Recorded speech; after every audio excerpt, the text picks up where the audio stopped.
কবি ডিএল রায় লিখেছেন, ধনধান্য পুষ্প ভরা আমাদের এই বসুন্ধরা, তাহার মাঝে আছে দেশে এক সকল দেশের সেরা, ও সে স্বপ্ন দিয়ে তৈরি সে দেশ, স্মৃতি দিয়ে ঘেরা।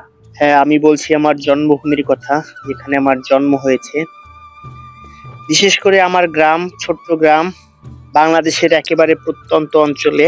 প্রত্যন্ত অঞ্চল হোক আর যাই হোক, মানুষ যেখানে জন্মগ্রহণ করে সেটাই তার কাছে হয় স্বর্গের মতো। আমার কাছেও আমার গ্রাম, আমার জন্মভূমি স্বর্গের চেয়েও বেশি মূল্যবান। কবি রবীন্দ্রনাথ ঠাকুর লিখেছেন, অবারিত মাঠ, গগন ললাট, চুমে তব পদধূলি, ছায়া সুনিবিড় শান্তি নীড় ছোট ছোট গ্রামগুলি। আসলে জগতের যত সুখ আমার মনে হয় যে এই ছোট ছোট গ্রামগুলোতেই পাওয়া যায়। এখানের মানুষজনের জীবনযাপন কতটা সাদামাটা, সহজ সরল। আপনারা যারা গ্রামে কখনো না আসছেন কখনোই বুঝবেন না। গ্রামের প্রাকৃতিক সৌন্দর্য বিশ্বের যে কোনো সৌন্দর্যকে হার মানায়।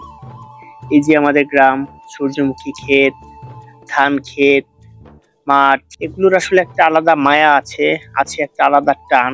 শহরে যতই ভালো থাকি না কেন, ভালো মন্দ খাই, সকল সুযোগ সুবিধা পাই, কিন্তু যখন গ্রামে আসি আমার এই বাংলা মায়ের কাছে, তখন মনে হয় যে স্বর্গে আছি। শরীরের শত ক্লান্তি দূর হয়ে যায়, কত ভালো লাগে। এজন্যই বাংলাদেশের যে এজন্যই যে দেশাত্মবোধক গানগুলো আমাদের আছে, জন্ম আমার ধন্য হলো মাগো, এমন করে আকুল হয়ে আমায় কেন ডাকো, অথবা ও আমার দেশের মাটি, তোমার পরে ঠেকাই মাথা, তোমাতে বিশ্বময়ী বিশ্বমায়ের আঁচল পাতা। গানগুলো যে লিখছে, গানগুলোর একটা কথাও মিথ্যা না, আপনি বিশ্বাস করেন। আপনি শহরে থাকুন আর গ্রামে থাকুন, আপনি শহরে থাকলেও একবার গ্রামে আসুন, গ্রাম থেকে ঘুরে যান, বেরিয়ে যান।